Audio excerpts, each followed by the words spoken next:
Why do most freight trains run at night? Why, if you look at a rail network map at 2 a.m., is it full of trains, many of them carrying no passengers at all? And why can the same locomotive be considered outdated for passengers but still pull cargo for decades afterward? At first, these seem like completely different questions: schedules, logistics, rolling stock lifespan. But if you look closer, they're all part of the same system. A system built around one thing: efficiency. Because rail doesn't really work the way passengers think it does. From the outside, it feels simple. You buy a ticket, go to the station, board a train, and travel from point A to point B. But behind that, there's a completely different logic. Trains don't run when it's convenient for people. They run when it's optimal for the system. Have you ever noticed that intercity passenger trains from major cities almost always depart in the early morning or late evening? That's not a coincidence, and it's not about passenger comfort. It's about how sharing a rail network actually works. As long as a train is moving along a well-staffed corridor, everything is straightforward. It's tracked by signals, guided by controllers, and constantly monitored. But the moment demand drops and the network thins out, everything changes. There's no dense coverage of trains running every few minutes. It becomes a massive shared resource where you simply can't manage traffic the same way. And yet, hundreds of freight and passenger services share it every single day. So instead of managing every train reactively, the system does something different. It builds structure in advance. Trains are slotted into predefined timetable paths. And here's the key detail: those paths are finite. There are only so many slots on a given line at any given time. During the day, passenger trains take priority. At night, the slots open up. This isn't about convenience, it's about creating order on a network where capacity is the real constraint. But there's another factor that makes night operations especially efficient: maintenance. Rail infrastructure requires constant upkeep, and that work can only happen when trains aren't running. Track repairs, signal checks, overhead line inspections, they all happen in the windows between services, and at night those windows are longest. So the network does two things at once. It moves freight and long-distance trains while simultaneously maintaining itself. During the day, that's almost impossible without disrupting passengers. At night, conditions are generally clearer, making it easier to plan and execute both at the same time. Sometimes that translates into meaningful savings in both delay and cost. And that's just the beginning, because the real reason trains dominate the night goes even deeper than maintenance. It comes down to money, timing, and a logic most passengers never see. A locomotive is an extremely expensive asset, and it can't afford to sit still. That single fact explains more about how rail networks operate than almost anything else. If a freight train departs a warehouse hub in the evening, it arrives at a distribution center early in the morning, which means it can be unloaded and reloaded before the working day begins. If that same journey happened during the day, it would arrive at night, and that's a problem. At major rail yards and terminals, night operations are often restricted or understaffed. Trains can't just arrive at any time, they have to fit into specific handling windows. And even if a train arrives at night, it often can't be processed efficiently. It ends up sitting on a siding, and for an operator that means lost money. There's another issue too: network congestion. Morning is a peak window for commuter and intercity passenger services, but freight trains can't just squeeze in between them. They move differently, stop differently, and need different signal spacing. If freight ran during the day, it would mix with passenger traffic across the entire network, and that would create bottlenecks. Trains would be forced to wait in loops and sidings, burning time and capacity. The night model solves this. It acts like a filter, separating freight from passengers and keeping the system stable. So from a passenger's perspective, a night train just feels like a convenient way to sleep through a long journey. But in reality, night is when the entire rail system works at its peak. It's the moment when everything aligns: network slot availability, maintenance windows, terminal capacity, and rolling stock utilization. That's why trains run at night. Not because it's more convenient, but because without it, the system would be far less efficient and significantly more expensive. And while passenger rail uses the night for efficiency, there's another part of the industry where night isn't just useful, it's essential. Now imagine this: what if all rail freight suddenly stopped running at night? Not partially, completely. Same locomotives, same routes, same distances, only one thing changes: time. At first, it doesn't sound like a big deal. Services just move to daytime.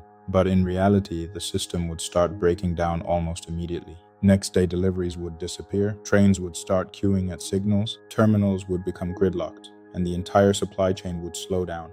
Because this isn't about how fast locomotives move, it's about how time is structured inside the system. In part 3, we go inside the yards where that system either holds together or falls apart. Rail freight isn't really about transport, it's about synchronization. Goods are loaded during the day. By evening, they converge at major marshalling yards. And at night, the most critical part begins. Trains arrive in coordinated waves. Wagons are uncoupled, sorted by destination, and reformed into new consists, and within hours, they're already moving again. This isn't just a rail yard, it's a massive sorting machine running on a single coordinated rhythm. And if even one part fails, the entire chain starts to break. But there's something else most people don't notice. In logistics, speed isn't about the locomotive. It's about everything around it. At night, the network is less congested. Fewer services mean fewer delays. Trains spend less time waiting at signals and less time held outside terminals. But the real difference is on the ground. At night, road connections to rail depots are clearer. Trucks aren't stuck in traffic. Handling facilities operate without overload. And that leads to something counterintuitive. The same distance can be completed faster at night than during the day. Not because the train is faster, but because the entire system is. There's also predictability. Freight rail operations are timed almost to the minute. If one service is delayed, it can impact dozens of downstream processes. Night provides stability, less traffic, fewer variables, fewer disruptions. But this system only looks perfect on paper. In reality, it's incredibly fragile. It takes just one disruption for everything to start slowing down. The simplest example is weather. Ice on the rails, flooding, or high winds can effectively shut down the entire chain. And in those moments, you realize something important. This system isn't just built on locomotives and timetables. It runs on people. Here's what one rail worker wrote: "I work in a freight yard. This week was really tough. Because of a severe frost warning, operations were nearly suspended. Many staff couldn't get in. Customers were frustrated because their deliveries didn't arrive. But please don't blame the people on the ground. If the conditions don't allow movement, it's not our fault.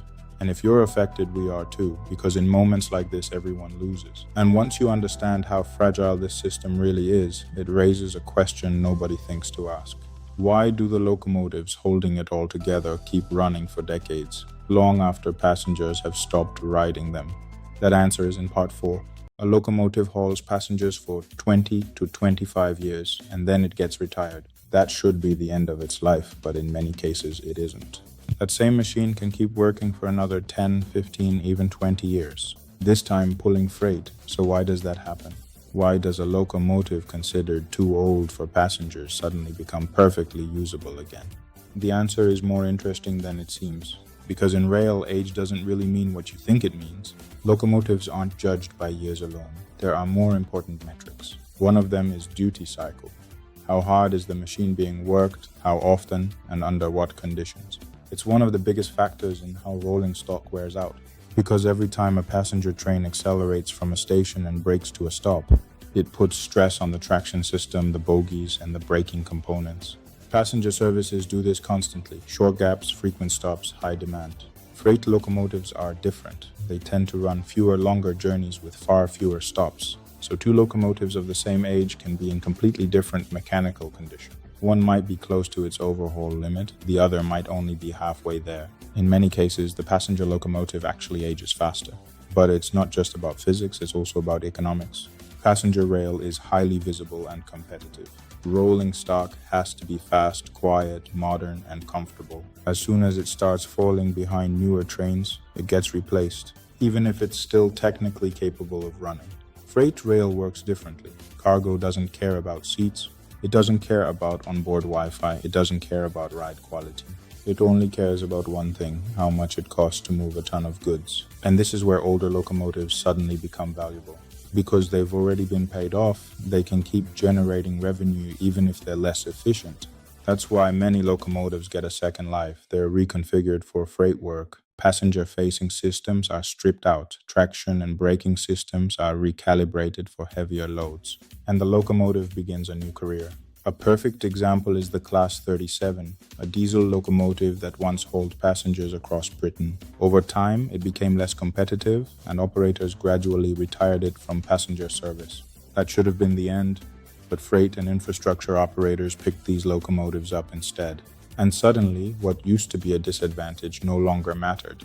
Because a freight locomotive doesn't need to be perfect, it needs to be profitable. And if it's already paid off, it can keep working. So today you see something unusual but completely logical. Locomotives that disappeared from passenger timetables are still working all over the network. Just not with people on board. Now they haul aggregate, timber, containers, and engineering trains. Freight locomotives don't last longer because they're stronger. They last longer because they're used differently, they accumulate wear more slowly, and they get a second life. And that's why the same machine can carry passengers for decades and then continue hauling freight for decades more.